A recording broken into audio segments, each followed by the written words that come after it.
everybody, and thank you for joining me on today's episode of the Show About the Show podcast. The Twins' regular season and postseason has ended, but that does not mean the Twins talk stops. On today's episode, I'm very excited to welcome 2019 second round pick Twins right-handed pitcher Matt Canterino. He is rehabbing currently from Tommy John surgery. We'll get into that. We'll get into his relationship with some of the young guys on the team, how Chris Paddock has actually impacted him during rehab, and how he got into baseball to start with. Ladies and gentlemen, Matt Canterino. Hey, Matt. Hey, Devin. Thank you for having me on. I'm super excited to be here. Hey, no problem. Thanks for making time. So you were actually born in Southlake, Texas in 1997. You attended Carroll Senior High School. You were the pitcher of the year as a senior. You went 7-1 with a .64 ERA and 57 strikeouts. When did you kind of, as a kid or getting into high school, know that one, baseball was going to be your sport, and then two, was that really the first time you had seen real success on the mound as a pitcher? So I was always success on the mound as a pitcher. I definitely was pitching well throughout all of high school. Maybe where I was always a pretty good pitcher as well. So maybe where my story kind of differs from some other professional prospects and everything is that I wasn't the guy that was on varsity for all 4 years. My first year on varsity baseball for high school was my junior year. And I made that as a pitcher, and I sort of came on, grew a lot, pitched well. Senior year came back and pitched equally well. And at this point, I knew I was going to Rice, and I really valued my education, or at least starting towards it. So I wasn't even thinking about pro ball at that time. I was just thinking about, like, how can I be a good pitcher, and how can I prepare myself to be a good pitcher and a good student in college? So that senior year, kind of like you alluded to, it was a pretty good one. And I was super happy with how it went. And at that point, it was like I was just for sure coming into myself as like growing as a pitcher. Like I said, I was always a good one, but it was at that point I was like, hey, maybe I can really be good at the next level. And if I'm good there, then maybe I can be good at the level after that. Texas isn't exactly known as a baseball state. It's obviously a football state, minus the major leagues. Did you ever play football? Were you ever interested in that? What made you decide that, like, hey, baseball is what I want to focus on? So I definitely narrowed into baseball fairly early on, just because it was the sport I grew up loving the most. I like watching and playing other sports. I played a little bit of basketball. In particular, growing up, I watched football growing up. I'm a huge New York Jets fan, if you can believe it. But it's like I did specialize into baseball kind of early, just because that was what I enjoyed playing, and I was pretty good at it too. So it was. However, I did play 1 year of football. Like you said, Texas is a football state before baseball state. It's a pretty big baseball state, but it's more of a football state first. And right. I did play 1 year of football in 8th grade, and I was a linebacker. But it was once I realized that I saying sorry after I tackled somebody every time probably wasn't the best attitude for football. Then I was like, yeah, I should definitely focus on baseball at that point. Absolutely. So we talked about your senior year and how you pitched really well, and then you went to Rice. What can you talk about what it's like for people who don't know what it is? What's it like to be a student athlete, not just as a student athlete, but also as somebody who has potential and prospects to go pro, or has who has pro dreams? Like how much pressure is that, not just on yourself, but also what's it like to just be a student athlete at a D1 school? The best way I can put it is that it's definitely a game of like trade-offs. So you have to pick and choose what you want to do. Like, you have a choice with whatever you do. Obviously, there's consequences of that choice. So with being a student athlete and being a fairly busy one at a really good university like Rice is, you have to really bear down, because what you do in the classroom does affect like how much you can play on the field. Like, obviously you have to pass, you have to get good grades in order to be eligible for baseball.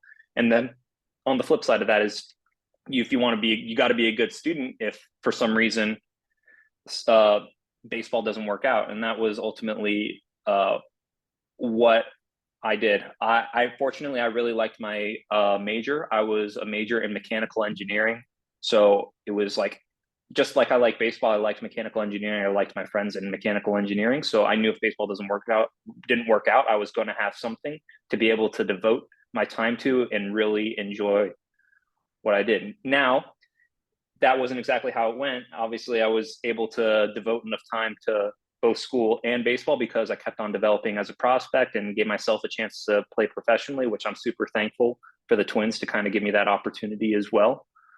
Um, and I just took my chances and rolled with it. It was like at that point, I was like, I knew I either wanted to be an engineer and I wanted to be a baseball. So there was some sacrifices that had to be made into dedicating enough time to those two things. But I mean, college was some of the best years of my life. I feel like I made a lot of friends and I feel like I really grew as a person.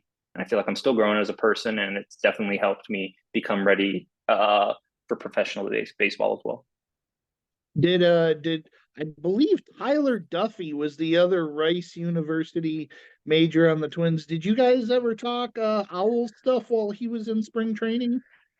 Yeah, actually, a couple times. So whenever I signed, he actually made a point.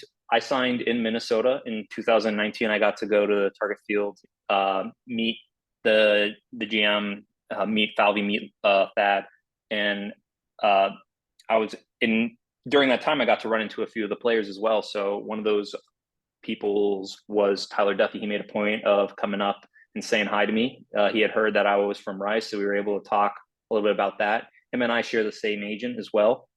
So he kind of had we kind of had that connection too. And then he's still fairly connected to the Houston area as well. So that's where I'm training for the off season. So whenever I'm at Rice, I'll run into him a couple of times here and there as he comes by and uses some of the facilities with me. So it's definitely a connection. So and obviously the Rice guys stick together a little bit there.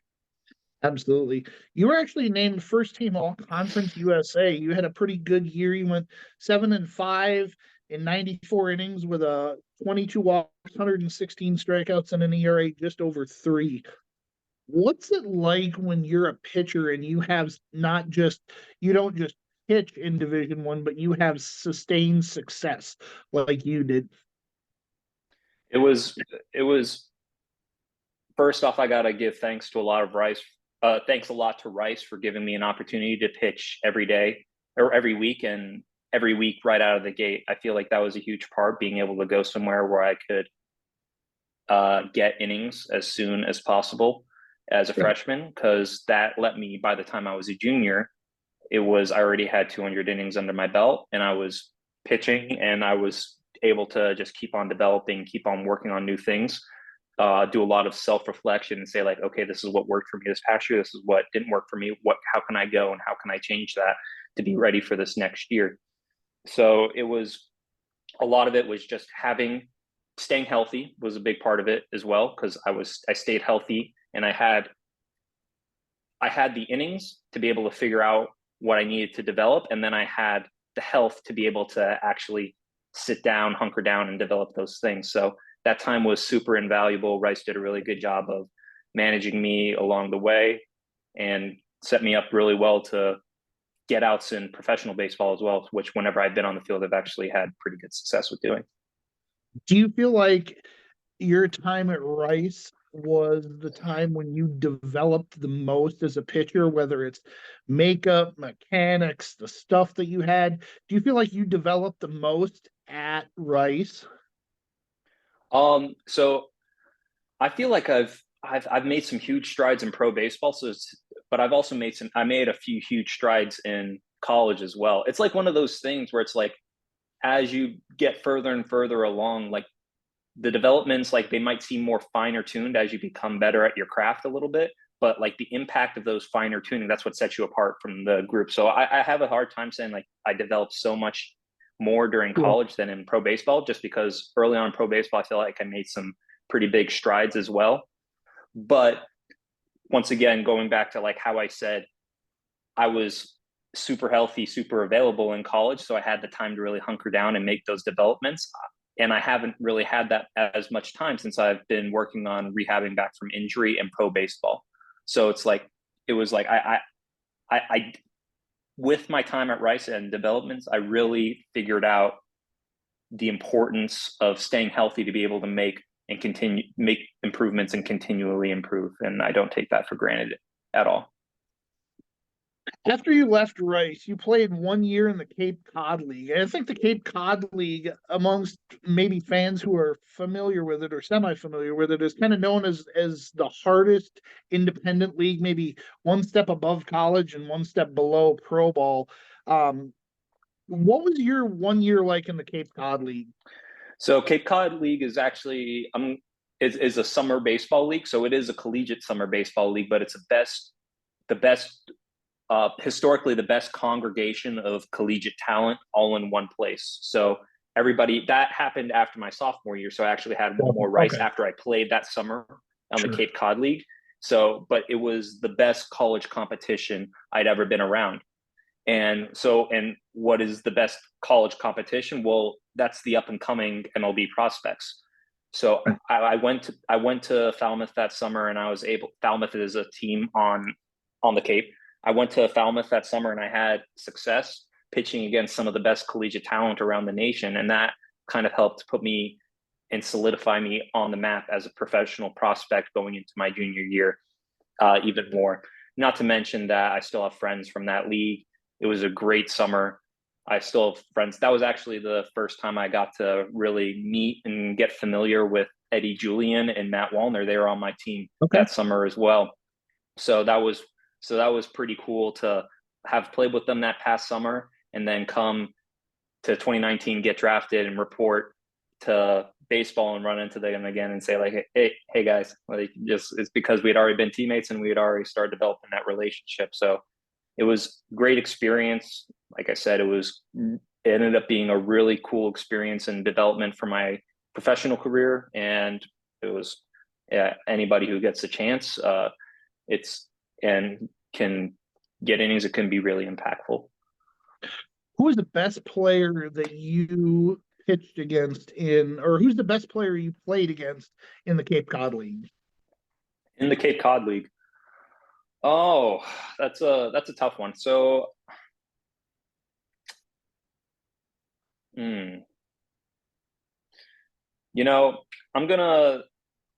so that's a tough one just because, like as a pitcher, I only got to make like 6 to 8 starts. So it's like, I didn't get to face guys multiple times. I only face like one team every once in a while. So I don't remember like if there was one person in particular who really had my number, but I did get to see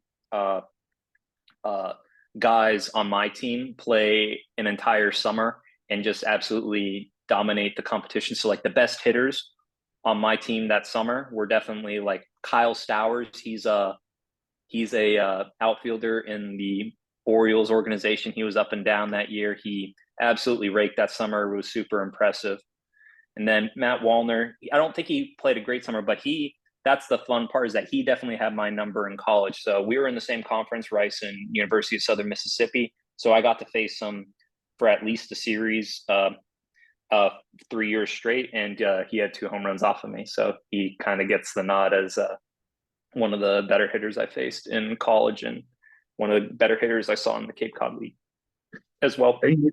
Given the fact that you have that relationship with, you mentioned Matt Wallner specifically, but also Eddie Julian, next time you see him in spring training, are you gonna give him a little high and tight next time he steps in the batter's box? Oh no, since now we're in the same organization, especially during spring training when I've been healthy, we've gotten more than a handful of at bats against each other a few times now. So and you never want to brush anybody off the plate. That's playing with people's career. You saw what he could do in the big leagues. You want to keep that on the field ready to go. So I'll keep my ego away for whenever we get to go against each other, and we'll just maybe do a little trash talk off the field. There you go. So you were actually a 2nd-round pick in 2019. Can you talk about leading up to the draft and the draft night itself? There's not a whole lot of people that get to experience what it's like being drafted, not only being drafted, but being drafted to the major leagues. Can you talk about the process leading up to the draft, how interested or how much contact did you have with the Twins, with other organizations? And then specifically talk to me about draft night itself. So leading up to the draft, I was in contact with most every Major League Baseball team, like doing questionnaires, having one-on-one interviews with the area scouts and everything. And that included having an interview with the area scout for the Twins at the time. His name is Greg Runzer. He's with the Blue Jays now, I believe, but he was my area scout with the Twins, and he really good guy. We really hit it off in our conversation. It was probably one of my more memorable interviews with anybody. So it kind of maybe alluded to the fact that, like, yeah, this is one of the teams that might have me at at the highest value, and they might end up drafting me on that night. So, but like I said, I had contact with a lot of other teams as well. So, and the draft, it's anything can happen kind of a little bit. And my agent kind of prepared me for that. Leading up to the draft, he said, like, there's probably 5 to 6 teams that are going to be competing for you around this certain slot. And that slot that he gave me was like between like picks like 25 and 60 or so. And then at that point, you just kind of wait and see. And wait and see I did. On draft night, it was so that 25 to 60 range, like that put me on day one, because day one at the time was I don't know exactly how the days work. I think it's pretty much still the same. I think there's still 3 days of the draft. But Yeah, they do round one, and then the comp picks in round yeah, one, and then round two, and then day two is 3 and yeah, 4. yeah. So I think at my time it was round one through comp round 2. So it was like the first like 75 picks or so. So it put me towards the end of that day one, or in the middle of that day one. But like you said, you never know what's going to happen. So I just had like a small get together with some of my family, some of my close friends and everything, that I wanted to be there in case things did end up happening on day one. And we just sat down, watched, and waited. And because like we didn't want to get our hopes up too much, because like I said, anything can happen. And then round one passed, hadn't really heard anything from my agent. It's getting to the picks like 30, and it's getting picked like 50 or something, and I still haven't really heard anything. Then all of a sudden I get a call, and I get like, and it's from my agent saying like, hey, the Twins want you at pick number 54, which is coming up in like 5 minutes or so. And we were talking about that, and then all of a sudden, like, as he's kind of breaking down to me like what they're thinking and everything about, like, in terms of like signing bonus and everything like that, he goes, hold on, wait 1 second, wait 1 second. He hangs up on me. A couple minutes go by. He calls me back, and he goes, never mind, the Diamondbacks are going to take you at 56 instead. We've got a really good offer for them, and you're going to go.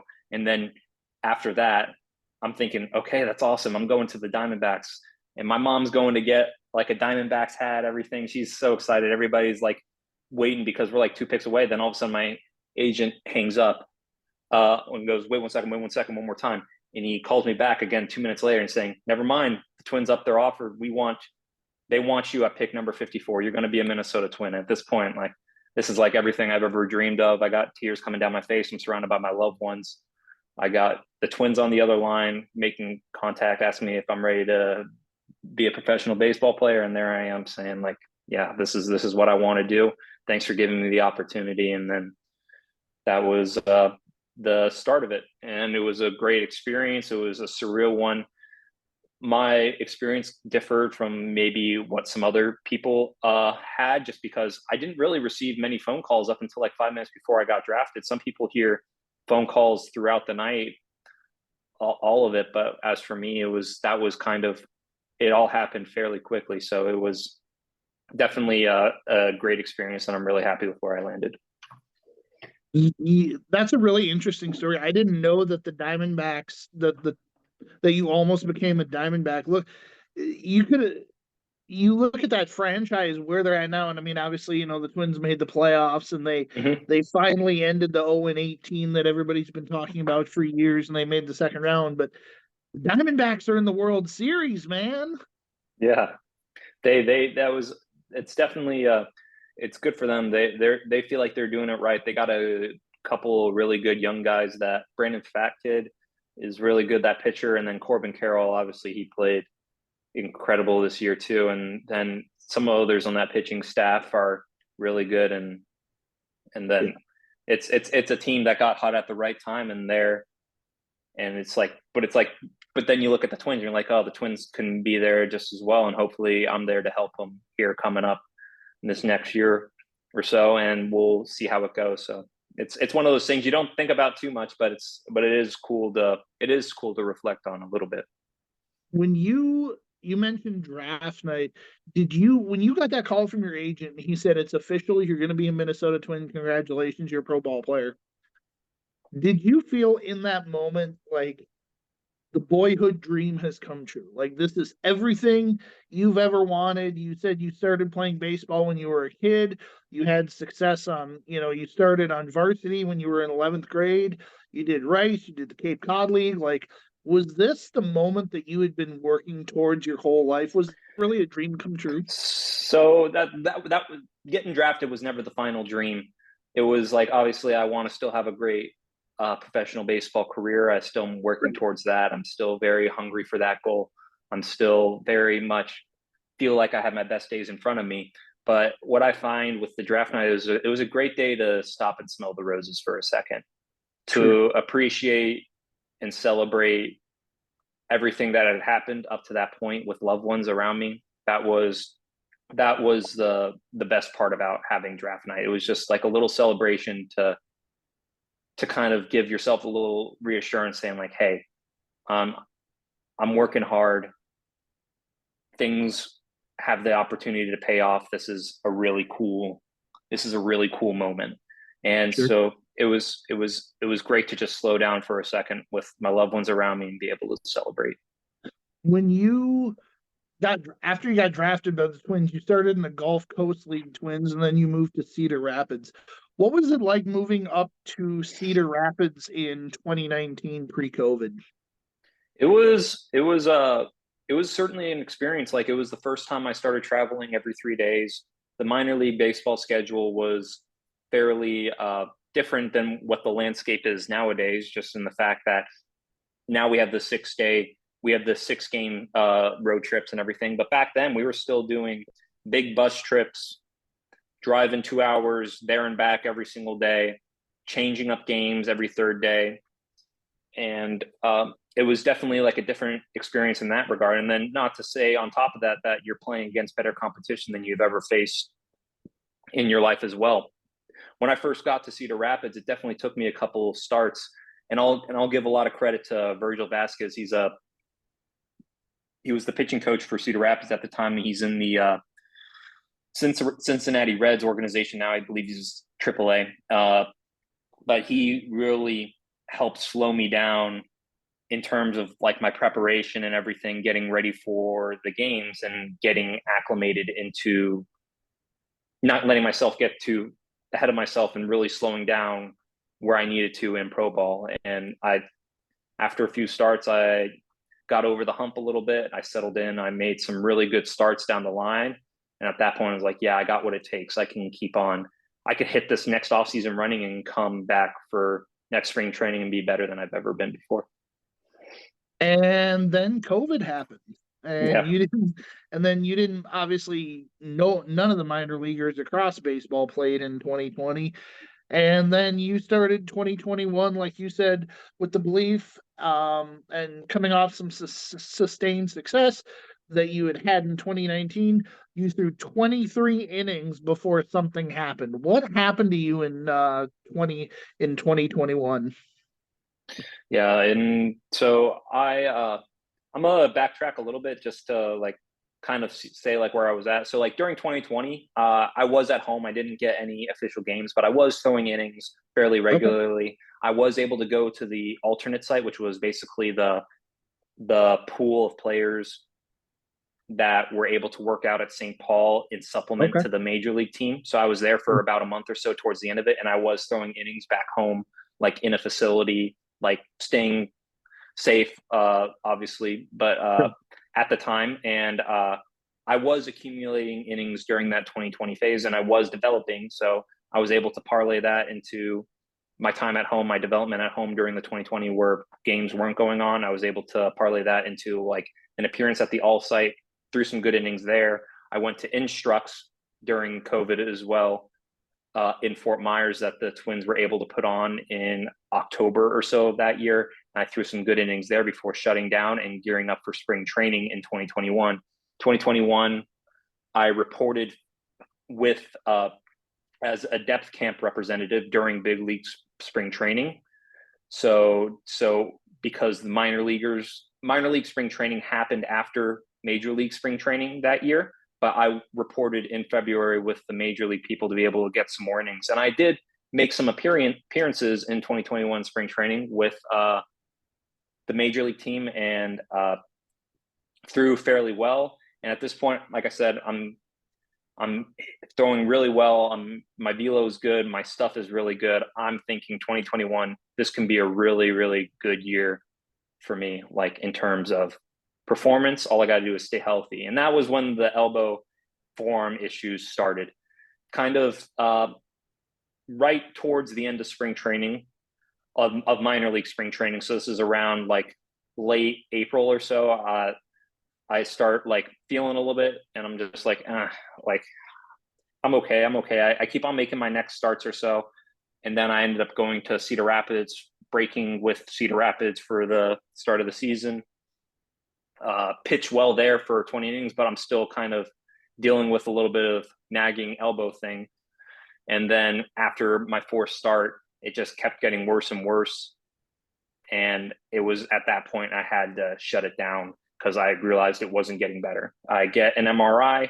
I don't know what it is. I get an MRI. It comes back fairly clean. I talk with team doctors and everything, and they say, "Yep, just rest and rehab." And that was kind of the update that I get. And so that was what I did. I rested and rehab for 2 months, worked my way back up into some rehab appearances, and actually get cleared for one more appearance in Cedar Rapids, where I throw 3 innings, through 3 really good innings, but it was my elbow just comes back and starts bothering me again. I get more MRIs. Things are still coming back fairly clean. I'm told rest and rehab are still the solutions for me. So I rehab. At this point, I know 2021 season is done. It's already been a few months at this point. I rehab for a couple more months, and I get to a point where the Twins feel comfortable enough for sending me home for the off season because my arm's built up a little bit at this point. I report for 2022 spring training. My elbow feels in pretty good shape because I've had an entire offseason off from throwing in games. But it was then at this point where, like, during spring training, as I built back up and started throwing in games again, like that nagging elbow just kept coming back. It felt like the same thing. And it felt like as soon as I started throwing in games for like an elongated period of time, that was when my recovery kept on going downhill in 2022. And I was having some elbow issues. I was able to stay on the field for as long as possible. I got like 35 innings in 2022. And then at that point, I had to shut it down again. Like, it was just getting worse and worse. And it wasn't recovering as well, even as well as like I had like in times past. So I shut down again. I get more MRIs. And I also get a second opinion from Dr. Meister, who ended up doing my Tommy John surgery. And he was the first person to advise me, hey, it's a potential that Tommy John surgery is the route for you at this point, because of your recovery patterns and everything at this. And he said, but you could also rest and rehab one more time, because especially since your timeline wouldn't change if you get surgery a month from now or now right now. So I did try to do that. I tried to rehab one more time. It didn't get better. And then in August of 2022 was when I decided to go under the knife and had Dr. Meister perform that surgery. So it's always been the same elbow deal since 2021, but it's the hope is I'm getting over that hump now, especially with the surgery. Absolutely. And just so everybody knows, like Matt was just incredibly humble about his numbers in Cedar Rapids, but just to break those down for listeners, he had 5 starts in Cedar Rapids in 2021, 21 innings. He had a .86 ERA with 43 strikeouts and 4 walks. That's a 10.1 to 1 strikeout to walk ratio. And then, as he mentioned, he spent the rest of 2021 rehabbing in Fort Myers. He worked 2 innings in a game for the Fort Myers Muscles later that summer. And like Matt detailed, it didn't feel right. You ended up getting surgery, Tommy John, on August 25th, 2022. When you're going into that situation, obviously being a pro ball player, in baseball especially, and as a pitcher, you understand that Tommy John is a long road back. What did Dr. Meister and the Twins kind of lay out for you as a time frame of, okay, here's when here's what the usual time frame is. Here's what we kind of want you to start doing at this point and this point and this point. How have you met those goals? So Dr. Meister's protocol is a 14-month return to play procedure. Okay. Meaning like not like you're in rehab games, maybe a little bit under 14 months, but like ready to go at like 14 Sure. months or so. So at that point, we knew that next year, the entire next year was going to be like when I opted to undergo like Dr. Meister's protocol, like the Twins and I were on the same page that, hey, this next year is going to be a wash, take our time, get ready for 2024. And that was always the mentality that we had going into it. And so with that, I was able to follow to a T like the entire 14-month protocol this past year. And kind of what that entailed was 6 months of no throw, like maybe 3 months to kind of recover and regain some basic strength, and then 3 months to develop physically in order to completely prepare the body for throwing. Then it was 6 months of throwing, where it was 3 months of like building up slowly, getting the arm back in shape to be able to get off the mound, and then 3 months of mound work building up to be able to start facing hitters again. And then that took you to 12 months. And then those last 2 months, like I kind of alluded to, were be able to start getting your feet wet again, start facing hitters, and start getting in some rehab games to be able to get ready to go full swing at whatever level your organization needs you at. And where I finished this past year was I did my full 12 months by August or so. And then that last August into September, I started facing hitters live and really getting after it in Fort Myers, like trying to get swings and misses, throwing off the mound, throwing with good velocity, really ripping breaking balls and everything, really starting to trust everything again.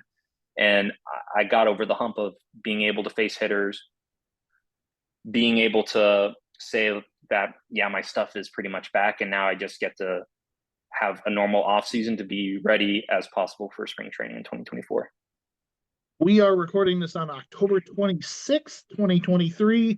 He had surgery August 25th, 2022.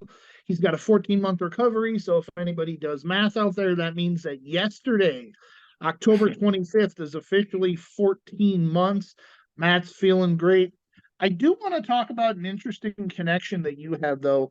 The Twins last year had Chris Paddock kind of go through something similar to what you did in terms of Tommy John surgery. And he was kind of building back up, kind of overlapping your rehab a little bit. And you guys ended up playing for the Saints at the same time. He's also a Texas native. Can you talk about Chris Paddock's impact on you in terms of not only like what to expect, because that was his second Tommy John, but also what was it like being able to just bounce ideas off of him? Chris was a great presence to have in Fort Myers. He was a super cool dude. We were able to get a little bit closer for sure, like bounce ideas off of each other, like you said. And it was just a great experience being around him, especially because he was only a few weeks ahead of me in the rehab process and everything. So I was able to kind of see where he was at, asking questions like, hey, what are you struggling with? What do you feel like you're getting through with Breeze? What are you working on? Where are you devoting your times to? And he always gave me the time. He always gave me plenty of time to be able to talk through these things, and to be able to see him come back and do as well as he did during that home stretch there for the Twins was a really cool thing. Yeah, and to see him, he was actually supposed to make his debut in September, and Mother Nature kind of had second plans, and he had to wait a couple days. And his Mm-hmm. first outing, he struck out the side, and you could see on TV he just kind of let out some emotion. How do you think you're going to feel when you get back out onto that mound, either in spring training or in your major league debut, to just be able to kind of let that feeling out? It's gonna be I really hope it's something special, and I really do hope that it's something I can, like, when you talk about times to be able to, I talked about with like draft night being able to like stop and smell the roses for a second. I really hope that me being able to get out there, make a debut, show that uh I'm back fully healthy and everything. I do really hope that that will be a moment where I can sit back, stop, smell the roses, and maybe get some outs along the way as well. We kind of talked about this off camera before we started recording, but you'd mentioned Eddie Julian and Matt Wallner in the Cape Cod League, and you'd faced Wallner in the SEC conference in college.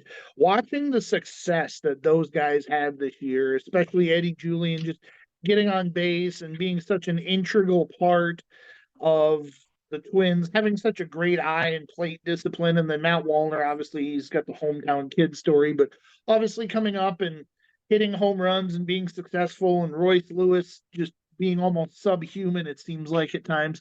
Can you talk about how it feels as for you to see your friends succeed? Like, what was that like for you, not just in the regular season, but also in the playoffs? It's just complete joy for them. I see how hard they work. I I'm just it just really couldn't happen to better people. Like, I'm really close with a couple of the pitchers that got to debut this year, especially Louis, Brent Hedrick. I'm pretty close with as well. So to be able to see those guys come in and contribute to a winning team, and Louis get some of the biggest outs that the Twins needed this season in the playoffs was incredible. And then obviously to see Wallner and Eddie in the lineup every single day uh, for the playoffs, it's crazy when I look back in uh, 2021 and just see us all playing on the same team together. And it's everybody. This is where everybody wants to end up going, and the fact that they're getting there and being able to do their thing and do it at an elite pace, and do it at a really good clip is, like I said, it's just extreme joy for them. We talked a little bit too off camera about Royce Lewis. You said how you've had a little bit of contact with Royce, but just kind of being a fan of baseball and being a professional baseball player. The guy's got 4 grand slams in his first 16 at bats. Like, it almost seems like that guy's not human. It seems like he's subhuman. I kind of talked about it before we went on the air, that especially in the playoffs, that moment doesn't seem too big for him. It seems like he's got a veteran mindset, or like he's a veteran player in a rookie body. Can you talk to me about Royce Lewis? Yeah, he's. I was able to get a little bit of a relationship with Royce while he was rehabbing from his second ACL injury in 20 or was that was last year, wasn't it? Yeah, 2022. So he was, because I was rehabbing at the same time. So and it's just one of those things where it's like you see how hard he works, and you see how dedicated to everything he is, and you see how he doesn't change his attitude no matter how much stuff is, how bad of a hand he's dealt. It's just really impressive, and it's really not surprising that he goes out there and does some of does some of the things he does. He's a great player, and he worked hard, and he took it upon himself to say, like, hey, even though on paper I'm a rookie. Like I didn't I didn't just spend this time getting back to where I was while I was rehabbing. I used this time to get better and improve on what I've ever been. And that's why he comes off kind of like as a vet, because he got better during what could have been his rookie years, like while he was injured. And now he's a rookie, but technically he's just gotten better and better during that time. So he's just ready to go. All right. I know I've taken up enough of your time. I want to finish off with some kind of rapid fire questions here, both baseball and non-baseball related. Baseball Sounds good. related. What is your favorite pitch to throw when you're ahead of a hitter? 0-2. So if you're 0-2 on a guy and you need to get a guy out either in a big situation or not, what pitch does Matt Canterino want to throw the most and feel most comfortable with? Well, most recently, the pitch that's gotten the most swing and miss for me has been my changeup that I kind of revamped during 2021 and really started to utilize a lot more in these past couple of years. So I'll say that today. That's the flavor of the week. We'll say that my changeup's the pitch I go to there. Who's uh, outside of somebody on the Twins team or Twins organization? Who is your favorite player in Major League Baseball right now? Just strictly as a fan. Yeah, I mean, Shohei Ohtani, what he does, it's like you talk about a unicorn. It's like Yeah. it's incredible, and I'm just in awe of it. Obviously, somebody who's just a pitcher, it's like to see him being top 10 on both sides of the baseball is great. You just hope that he's great for the sport, and you just hope that he comes back from his UCL injury just as he did before. So we'll wait and see with that, but baseball needs him, that's for sure. How has the pitch clock affected you as a pitcher? I've always worked fairly quickly, so that it fortunately I didn't have to adjust my tempo super much, but it is something you always have to be cognizant about. It's like a little bit back of the head, but once you get in a rhythm, it feels like a really normal baseball game, and I'm a huge fan of like the tempo of the game overall now with the pitch clock implemented. Who's your favorite former Twins player? Favorite former Twins? I mean, Joe Mauer is one of the guys that comes to mind. Right. It's like just behind the plate, being a cornerstone and being able to hit as well as he did as a catcher, like it's just an incredible thing. It's really impressive. Johan Santana, I mean, his changeup was, I mean, is one of the best pitches in MLB history. So it's super impressive to watch whenever. So I know that those two aren't necessarily like digging deep, like in terms of like Twins impact overall, but I just remember seeing those guys growing up and thinking like, yeah, those guys are doing it right. Now, obviously, you probably haven't spent a ton of time watching baseball because you've been rehabbing, but with the baseball that you have watched, who do you think is the hardest player to get out in Major League Baseball today? Oh boy, Juan Soto and what he does and how he gets on base at the clip that he does is really incredible. And the fact that he's doing it at 24 years old is just adds to his aura, I'll say. And it's so I don't know. I haven't faced a lot of these guys, obviously, so it's tough to say like for Right. certain, but like just watching on TV and how he takes pitches that are just really good pitches and takes them like they're nothing. It's pretty impressive to watch. I was For me, it's got to be either Corbin Carroll or Ronald Acuna Jr. Like Acuna just seems to have such a wide zone where he can hit everything, and then Corbin Carroll. I mean, we've all kind of seen what he's done in the playoffs. I mean, that guy can hit anything. Yeah, no, for sure. It's there's hitting feels like it's there's some of the elite hitters in the league. They feel like they're just getting better and better. So well, that I mean that just means as a pitcher, we've always had the advantages as a pitcher, like against hitters. And more so, we got to keep getting better too to keep that advantage going forward. Sure. All right, let's shift to a couple non-baseball questions. Favorite athlete growing up? Derek Jeter. Derek Jeter. Uh, Okay. Derek Jeter. I was a Yankees fan growing up, so he was just one of those people. My dad kind of told me to, hey, watch this guy, see what he does. He's one of those guys that does it right, and I still agree with that to this moment. He feels like on and off the field, he was a person that you could look up to and play like, and that was just I had a fat head of him in my room growing up, and he was and I try to kind of approach baseball in life the way that I saw him do as I got older. Top three favorite movies of all time. Oh, this is a good question. I wasn't. I gotta flip the switch on this one here a little bit. Number one, Dark Knight Rises. No, not Dark Knight, not just the Dark Knight. Just sorry, I don't know why I said Dark Knight Rises. Just the Dark Knight, the Heath Ledger, Yep. Christian Bale, Christopher Nolan movie. It's It's it, incredible. I'm a huge it's superhero buff, perfect. so Yeah. even though it might not be like it's a superhero movie, obviously, and maybe it's got a flaw every once in a while. I'm willing to Right. overlook those flaws just because it's such a cool movie. Number two, I'm going to go Shawshank Redemption. Okay. Morgan Freeman, Yep. jailbreak, everything like that. That was it's Andy Dufresne. It's a great movie. It's classic. And it's just the story is incredible. And then number three, I'm a huge Christopher Nolan fan, so I'm going to go Interstellar.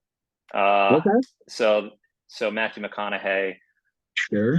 jumping through space time, doing all that, exploring like a couple of like cool sci-fi principles that nobody else would ever try to depict in a way that would make enough sense in a movie, and he just did a great job of it, and it was an incredible watch as well. Favorite pre and post game meal. Pre-game meal, I'm just a sandwich guy, like a cold cut sandwich. Okay. Just something about it. Like I don't like something too warm. So like Right. something that can be served cold before a pregame meal.